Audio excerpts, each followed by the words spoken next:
नमस्कार दोस्तों, यूपीएससी ज्ञान चैनल में आपका स्वागत है। सीखो और सिखाओ के मोटो से आज की वीडियो की शुरुआत करते हैं। तो चलिए देखते हैं इस वीडियो में क्या है।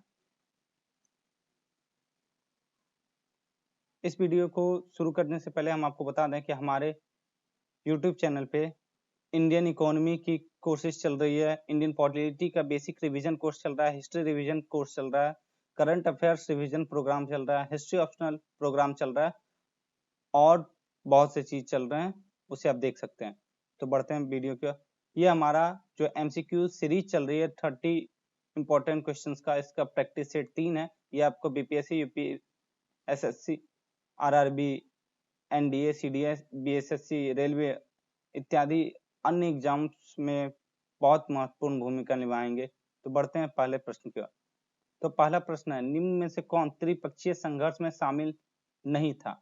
ऑप्शन हैं पाल, प्रतिहार, राष्ट्रकूट, चौहान, इनमें से कोई नहीं।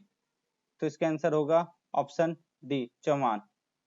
8वीं से 10वीं सदी के बीच कन्नौज, जो कि उस समय के पॉलिटिकल एक्सपेक्ट्स में एक सेंटर हुआ करता था, वहां पे अधिकार करने के लिए पाल, प्रतिहार और राष्ट्रकूट तीनों में संघर्ष हुआ, जिसमें अंतिम में प्रतिहार विजयी हुए थे लास्ट में। ये देखिए कन्नौज, इसका ये एक्सप्लेनेशन रहा। ठीक है, दूसरे प्रश्न की ओर। दूसरा प्रश्न है, ओदंतपुरी विश्वविद्यालय की स्थापना किसने की? धर्मपाल, गोपाल, देवपाल, कुमारगुप्त, इनमें से कोई नहीं, एक से अधिक। तो इसका आंसर होगा ऑप्शन बी, गोपाल। गोपाल ने ओदंतपुरी विश्वविद्यालय की स्थापना की थी। ओदंतपुरी विश्वविद्यालय अभी का बिहार राज्य के बिहार शरीफ जगह में है।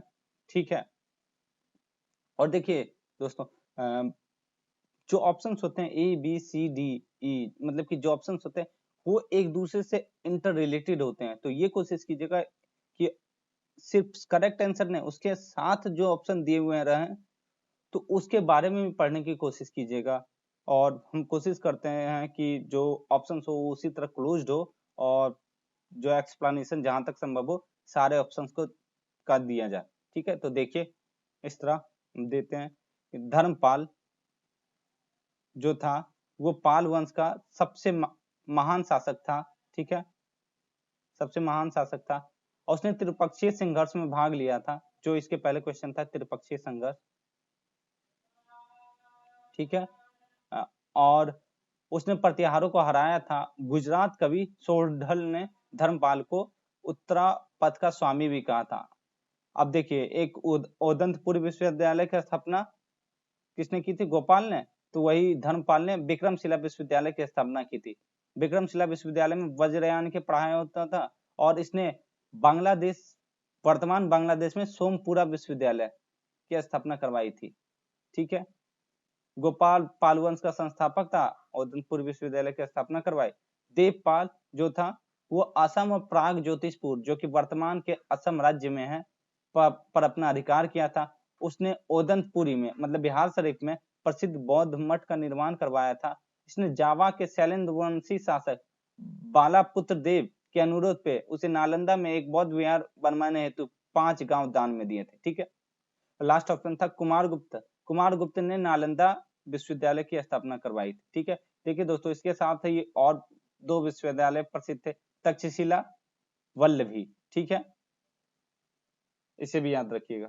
वल्लभी जैन के लिए था, और तक्षशिला तो बहुत एंशियंट है। ठीक है, अब तीसरा प्रश्न है, पल्लव वंश की राजधानी थी? तंजौर, कांचीपुरम, द्वार समुद्रम, मान्यखेत, इनमें से कोई नहीं, एक से अधिक। तो देखिए, पल्लव जो थे वो दक्षिण भारत, हाँ, दक्षिण भारत में राज किए थे।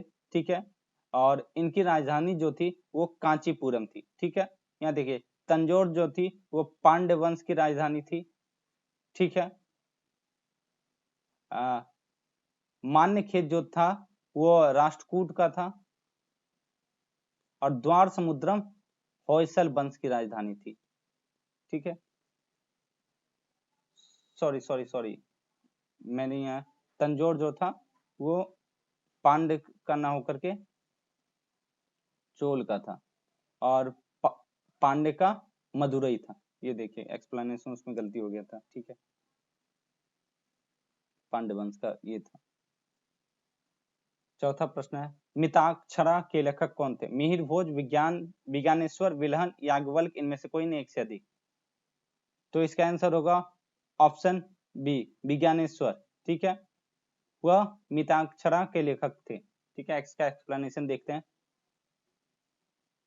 मिहिर भोज जो था वो प्रतिहार वंश का सबसे प्रतापी राजा था। याज्ञवल्क्य जो थे वो प्राचीन दार्शनिक थे। उन्होंने याज्ञवल्क्य स्मृति लिखी जो विधि प्रक्रियाओं से संबंधित है, ठीक है। विज्ञानेश्वर एवं विल्हन दोनों विक्रमादित्य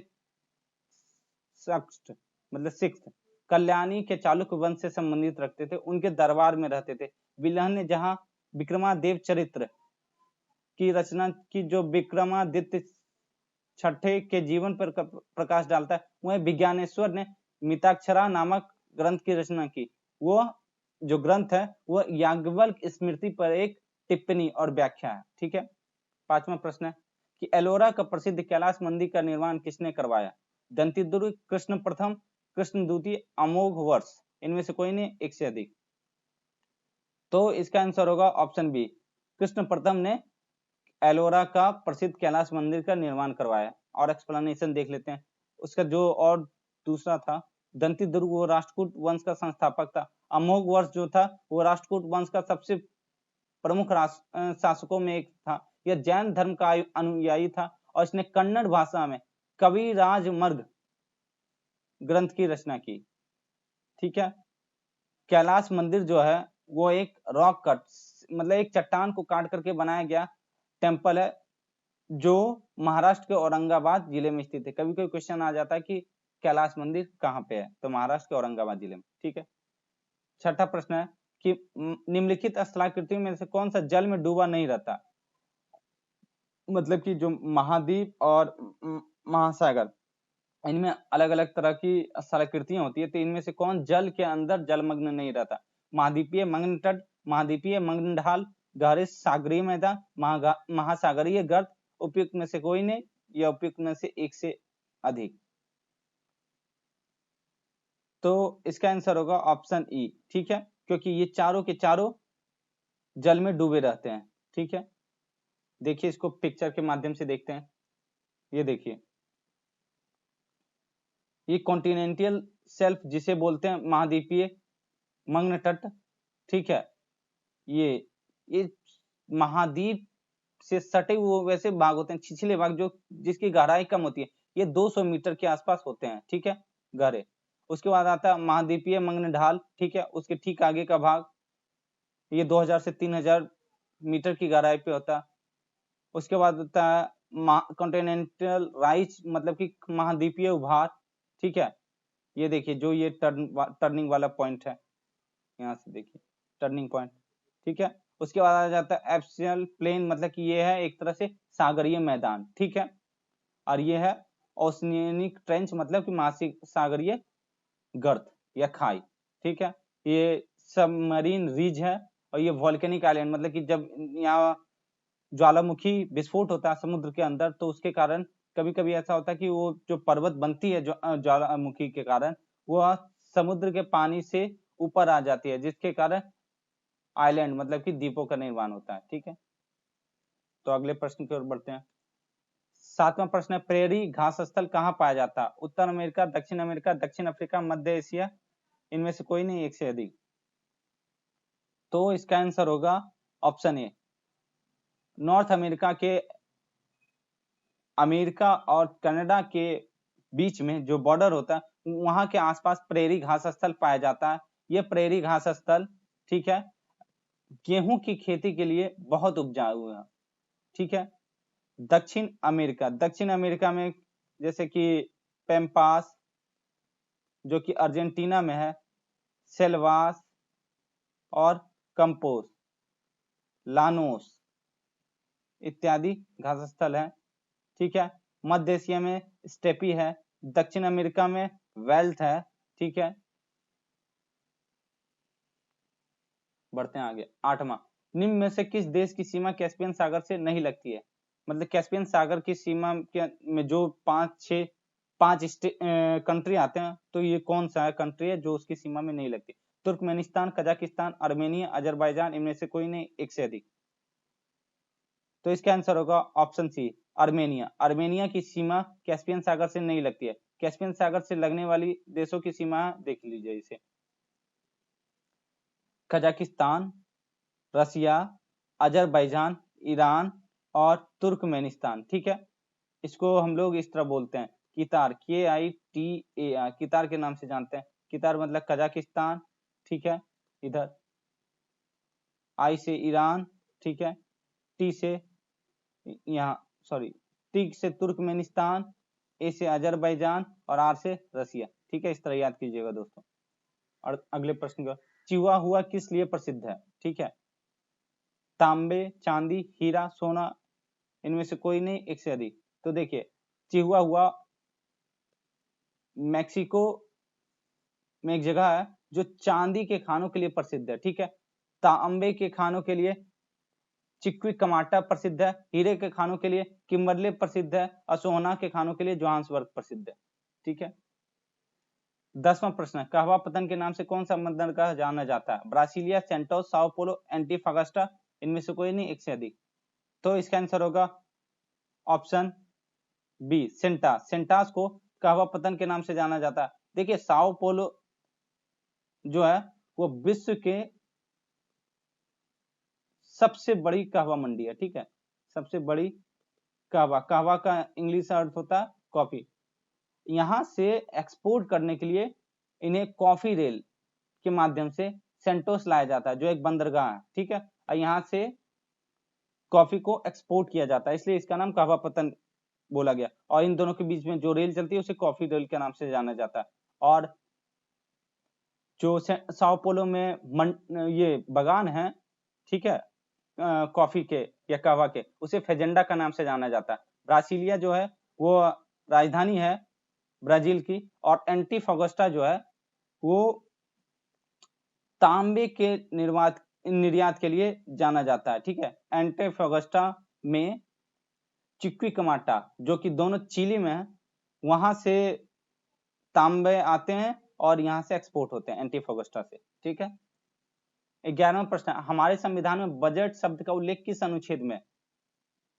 बजट से तो आप लोग सब जानते ही होंगे। ठीक है, तो कौन से अनुच्छेद में बजट शब्द का प्रयोग? 110, 112, 202, 117, इनमें से कोई नहीं, एक से अधिक। तो देखिए दोस्तों, हम जिसे आम भाषा में बजट कहते हैं, संविधान में उसका कोई वर्णन नहीं है। बजट को वार्षिक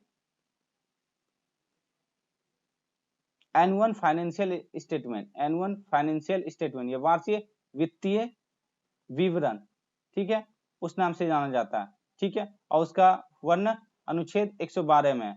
संघ के लिए, मतलब कि जो यूनियन हमारी भारत वर्ष के लिए जो बजट होता है उसके लिए एनुअल फाइनेंशियल स्टेटमेंट, जिसका अनुच्छेद 112 में। राज्यों के लिए यही चीज 202 में है। ठीक है, 110 में धन विधेयक का और 117 में एक वित्त विधेयक का वर्णन है। ठीक है, ये देख लीजिए इसका एक्सप्लेनेशन। ठीक है, 12वां प्रश्न है, इनमें से किसकी नियुक्ति राज्यपाल द्वारा नहीं की जाती है? संघ लोक सेवा राज्य लोक सेवा आयोग के अध्यक्ष, राज्य निर्वाचन आयुक्त, राज्य का महाधिवक्ता, उच्च न्यायालय के न्यायाधीश, इनमें से कोई नहीं, एक से अधिक। तो देखिए दोस्तों, राज्य लोक सेवा आयोग के अध्यक्ष की नियुक्ति राज्यपाल द्वारा की जाती है। राज्य निर्वाचन आयुक्त, ठीक है, इनकी भी नियुक्ति राज्यपाल द्वारा की जाती है। राज्य का महाधिवक्ता, इसकी भी नियुक्ति राज्य के राज्यपाल के द्वारा की जाती है। लेकिन उच्च न्यायालय के न्यायाधीश या फिर उच्चतम न्यायालय के न्यायाधीश, मतलब सुप्रीम कोर्ट या हाई कोर्ट, इन दोनों के न्यायाधीशों की नियुक्ति राष्ट्रपति द्वारा की जाती है। तो इस तरह से इसका आंसर होता है ऑप्शन डी। ठीक है, ऑप्शन डी।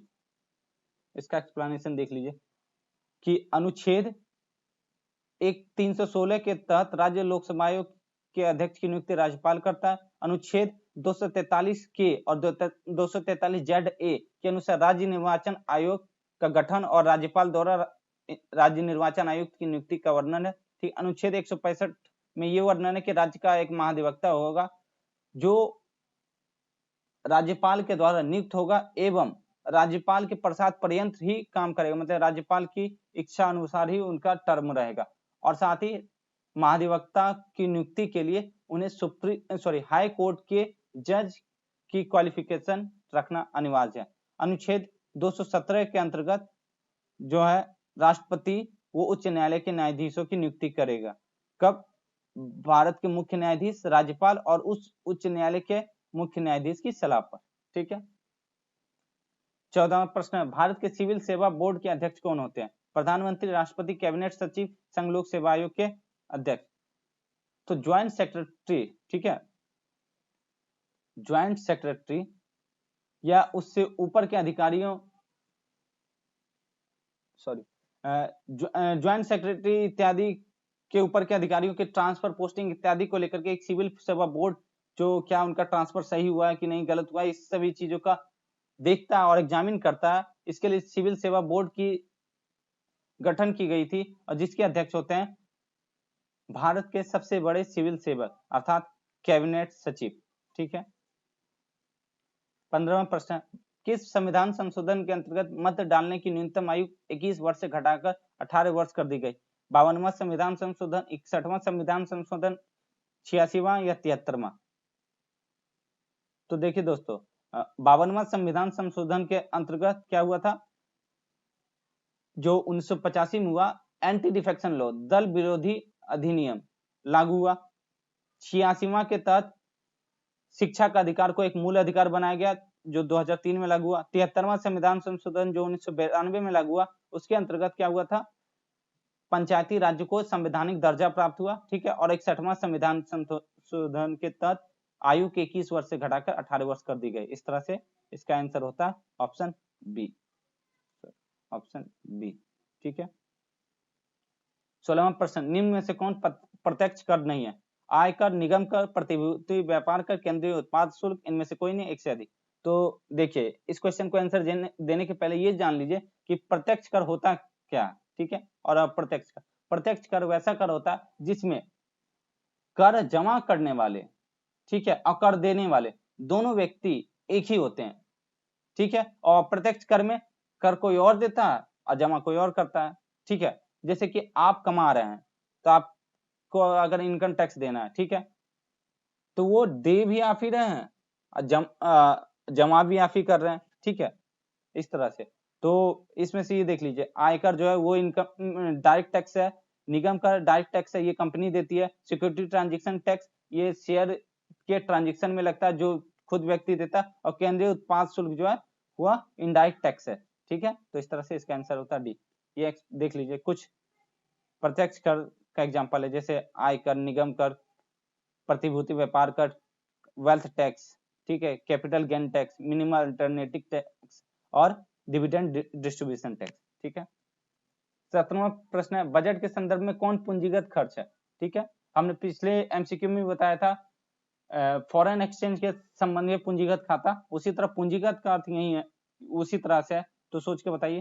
तो देखिए दोस्तों, पूंजीगत खर्च वैसा खर्च होता है जिससे सरकार के लायबिलिटीज या फिर एसेट्स कम या बेसी होते हैं। ठीक है।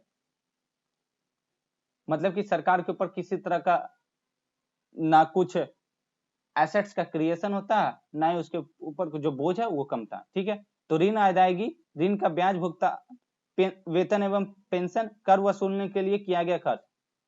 तो देखिए दोस्तों, ऋण का ब्याज भुगतान, इससे हमारे ऋण तो कम नहीं हुआ। ठीक है। इस तरह से ये नहीं होगा। वेतन एवं पेंशन, इससे कुछ तो क्रिएट नहीं हो रहा, इसलिए ये भी नहीं होगा। कर वसूलने के लिए किया गया खर्च, तो इससे भी तो हमें कुछ क्रिएट नहीं हो रहा। ठीक है।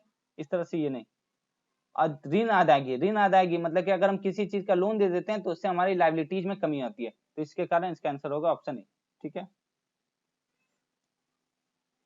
अगला क्वेश्चन, 15वां वित्त आयोग के अध्यक्ष कौन है? Doctor Vijay Kelkar, doctor Y V. Reddy, N K. Singh, Ashok Kumar Mathur, इनमें से कोई नहीं, एक से अधिक। तो देखिए इसका आंसर होगा ऑप्शन सी, एन.के. सिंह। ये 15वें वित्त आयोग के हैं। डॉक्टर विजय केलकर जो थे वह 13वें वित्त आयोग के थे, वाई.वी. रेड्डी 14वें वित्त आयोग के थे, और अशोक कुमार माथुर जो थे वो 7th पे कमीशन के अध्यक्ष थे। ठीक है। 19वां प्रश्न है, एशियाई विकास बैंक का मुख्यालय कहाँ? शंघाई, बीजिंग, मनीला, टोक्यो, ये इनमें से कोई नहीं, एक से अधिक। तो देखिए दोस्तों, इसका आंसर होगा ऑप्शन सी मनीला, फिलीपींस के मनीला में एशियाई विकास बैंक का मुख्यालय है। देखिए शंघाई में न्यू डेवलपमेंट बैंक, ये जिसे ब्रिक्स बैंक बोलते हैं, उसका मुख्यालय। बीजिंग में एशियाई इंफ्रास्ट्रक्चर इन्वेस्टमेंट बैंक का मुख्यालय, ठीक है। और मनीला में अवस्थित एशियाई विकास बैंक का स्थापना 1966 में हुआ था, ठीक है। 20वां प्रश्न, मानव विकास सूचकांक 2019 में भारत का कौन सा स्थान है? 130, 129, 102, 112, इनमें से कोई नहीं एक से अधिक। तो देखिए 2019 में HDI इंडेक्स में भारत का स्थान है 129, 2018 में 130 था, ठीक है। 102 जो है वो भारत का ग्लोबल हंगर इंडेक्स वैश्विक भूखमरी सूचकांक में स्थान है, और 112 जो है वो वैश्विक लैंगिक अंतराल रिपोर्ट, ठीक है, global gender gap index report, ठीक है, जो इसे कौन जारी करता है? वर्ल्ड इकोनॉमिक फोरम, उसमें स्थान है। ग्लोबल हंगर इंडेक्स कौन जारी करता है? इफ्री, IFPRI, ठीक है, उनके द्वारा जारी किया जाता है, ठीक है दोस्तों। अभी 21वां प्रश्न है, चंद्रमा पर गुरुत्वीय त्वरण का मान, यहाँ देखिए मन हो गया, यहाँ सॉरी मान होना चाहिए था, मान, ठीक है। पृथ्वी की तुलना में क्या होता है, मतलब कि जो अर्थ का जी है और चंद्रमा का जी है, मून का जी, उसमें क्या संबंध? बराबर है, छोटा है, बड़ा है, अभी तक ज्ञात नहीं, इनमें से कोई नहीं एक से अधिक को। तो हमें ये पता है कि जो अर्थ का जी है, ठीक है, उसके 1/6 भाग चंद्रमा पे है। तो इस तरह से चंद्रमा पर गुरुत्वीय त्वरण पृथ्वी की तुलना में कम है, ठीक है, मतलब छोटा है। और गुरुत्वीय त्वरण जो है वो किसी भी पदार्थ का, ये सेलेस्टियल बॉडी का मास, मतलब उसके द्रव्यमान के प्रोपोर्शनल में होता है। जितना द्रव्यमान उतना गुरुत्वीय त्वरण होगा, और जितना उसका रेडियस होगा ना, उसके स्क्वायर का इनवर्सली प्रोपोर्शनल, मतलब बहुत ज्यादा रेडियस तो उसके गुरुत्वीय त्वरण का मान कम होगा, ठीक है, और मास में ज्यादा होगा। 22वां प्रश्न, इनमें से निम्न में से किसमें प्रकाश का अपवर्तनांक सर्वाधिक होता है? हीरा, वायु, जल, कांच। तो इसका आंसर होगा ऑप्शन ए, हीरा में प्रकाश का अपवर्तनांक सर्वाधिक होता है। देखिए अपवर्तनांक को देख लेते हैं। तो अपवर्तनांक किसी भी माध्यम का वह गुण होता है जिससे यह पता चलता है कि उस माध्यम में प्रकाश का वेग कैसा। देखिए अपवर्तनांक जो म्यू, अपवर्तनांक जिसको म्यू से बोलते हैं, म्यू इक्वल टू उस माध्यम प्रकाश का निर्वात में चाल बट्टा उस माध्यम में चाल, ठीक है, माध्यम में चाल। तो देख लीजिए ये होता है, वायु में एक होता है, एक 1.003 समझिए, आइस में 1.3 होता है, वाटर में 1.33 होता है, देख लीजिए यहाँ पे, यहाँ का डायमंड में 2.42 होता है, और एयर वाटर कांच वगैरह में होता है। कांच में भी अलग अलग प्रकार हैं, ठीक है दोस्तों, इसको पढ़ लीजिएगा क्योंकि ज्यादा टाइम लग जाएगा इससे। तो इसमें प्रश्न, प्रकाश का श्वेत रंग से 7 रंगों में विभाजन की प्रक्रिया क्या कहलाती है? अपवर्तन, परावर्तन, पूर्ण आवर्तिक परिवर्तन, वर्ण विक्षेपण। तो इसका आंसर होगा वर्ण विक्षेपण। देख लीजिए इसका और एक्सप्लेनेशन, ये देखिए इधर से व्हाइट रे गया, ठीक है, प्रिज्म के माध्यम से पास किया और 7 रंगों में विभाजित हो गया, इसको बोलते हैं डिस्पर्सन, ठीक है, डिस्पर्सन या हाँ डिस्पर्सन या वर्ण विक्षेपण, इसको। और जो ये रंगों में विभाजित होती है इसको बोलते हैं स्पेक्ट्रम, ठीक है। ये देखिए किसी मिरर पे कोई प्रकाश पड़ा और वापस हो गया तो इसको बोलते हैं परावर्तन, ठीक है। एक माध्यम से दूसरे माध्यम में जब प्रकाश एंटर की तो उसकी दिशा थोड़ी सी चेंज हो गई, ठीक है, इसको बोलते हैं रिफ्रैक्शन या फिर अपवर्तन। और जब एक माध्यम से प्रकाश जाती है और वापस उसी माध्यम में लौट आती है तो उसे बोलते हैं टोटल इंटरनल रिफ्रैक्शन, मतलब पूर्णांतिक परावर्तन। अगला प्रश्न है, नाम दफा राष्ट्रीय उद्यान किस राज्य में उपस्थित है? असम, उड़ीसा, मणिपुर, अरुणाचल प्रदेश। ठीक, तो इसका आंसर होगा डी, अरुणाचल प्रदेश में नामदफा राष्ट्रीय उद्यान या नेशनल पार्क अवस्थित है। असम में जो है वो मानस और काजीरंगा जैसे राष्ट्रीय उद्यान अवस्थित है, ठीक है। उड़ीसा में सिमलीपाल है और मणिपुर में है केबुला लामजो, ठीक है। यहाँ पे एक सांघाई डियर पाई जाती है जिसे डांसिंग डियर भी बोलते हैं। ऐसे में फूमदी, मतलब ये फ्लोटिंग नेशनल पार्क, ठीक है, जिसे फूमदी कहा जाता है, पाया जाता है। 25वां प्रश्न, किस देश की संसद को डाइट कहते हैं? जापान, मालदीव, बांग्लादेश, नेपाल। तो देखिए इसका आंसर होगा ए, जापान। जापान की संसद को डाइट कहते हैं, मालदीव की संसद को जो है वो मजलिस कहते हैं, ठीक है। बांग्लादेश की संसद को जातीय संसद कहते हैं और नेपाल की संसद को राष्ट्रीय पंचायत कहते हैं, ठीक है। 26वां प्रश्न है, विश्व पर्यावरण दिवस कब मनाया जाता है? 22 मार्च, 22 अप्रैल, 22 मई, 5 जून। तो इसका आंसर होगा ऑप्शन डी, 5 जून को विश्व पर्यावरण दिवस मनाया जाता है। 22 मार्च को विश्व जल दिवस मनाया जाता है, वाटर डे, ठीक है। 22 अप्रैल को अर्थ डे, ठीक है, वर्ल्ड अर्थ डे। और 22 मई को वर्ल्ड बायोडायवर्सिटी डे, विश्व जैव विविधता दिवस मनाया जाता है, ठीक है दोस्तों। 27वां प्रश्न है, निम्न में से कौन पादपों में सूक्ष्म पोषक तत्व है? मतलब जो पादपों को सूक्ष्म एवं बृहद दो तरह से पोषक तत्व होते हैं, माइक्रोन्यूट्रिएंट्स और मैक्रोन्यूट्रिएंट्स। तो इसमें से माइक्रोन्यूट्रिएंट्स कौन है? कार्बन, नाइट्रोजन, सल्फर, लोहा, इनमें से कोई नहीं एक से अधिक। तो इसका आंसर होगा ऑप्शन डी, लोहा जो है वो पादपों में सूक्ष्म पोषक तत्व है, बाकी ये सब बृहद पोषक तत्व। हम देख लेते हैं पोषक तत्वों को। तो जो एसेंशियल एलिमेंट्स है प्लांट के ग्रोथ के लिए, ठीक है, उसमें मैक्रोन्यूट्रिएंट्स मतलब कि बृहद पोषक तत्व में carbon, hydrogen, oxygen, nitrogen, phosphorus, calcium, potassium, magnesium, sulphur है, ठीक है। और जो माइक्रोन्यूट्रिएंट्स मतलब कि सूक्ष्म पोषक तत्व, उसमें आयरन मतलब लोहा, manganese, boron, molybdenum, copper, zinc, chlorine, nickel, cobalt, sodium, silicon इत्यादि हैं, ठीक है। इससे भी प्रश्न पूछे जाते हैं, ठीक है। अगला प्रश्न है, किस रुधिर समूह को सर्वग्राही कहा जाता है? मतलब universal acceptor, A B, A B O. तो इसका आंसर होगा ऑप्शन सी, इन्हें यूनिवर्सल एक्सेप्टर बोला जाता है, ठीक है। और ओ जो है वो यूनिवर्सल डोनर है, ठीक है। अगला प्रश्न, आधुनिक आवर्त सारणी का निर्माण किसने किया? जो अभी मॉडर्न पीरियोडिक टेबल है, हाइड्रोजन, हीलियम, लिथियम, बेरिलियम, ये सब जो बना हुआ है जिस तरह से, उसका निर्माण किसने किया? मेंडल, डार्विन, हेनरी बैक्यूरेल, इनमें से कोई नहीं एक से अधिक, ठीक है। तो इसका आंसर होगा ऑप्शन ए, रशियन वैज्ञानिक मेंडलिफ ने आवर्त सारणी का निर्माण किया था, ठीक है। डार्विन ने सर्वाइवल ऑफ द फिटेस्ट मतलब कि का सिद्धांत दिया, मेंडल ने आनुवांशिकता का सिद्धांत दिया और हेनरी बैक्यूरेल ने रेडियो एक्टिविटी की खोज की, ठीक है। 30वां और अंतिम प्रश्न है, सर्वाधिक विद्युत ऋणात्मकता किस तत्व की है? क्लोरीन, फ्लोरीन, ब्रोमीन, पोटेशियम, इनमें से कोई नहीं एक से अधिक। तो इसका आंसर होगा बी, ठीक है दोस्तों।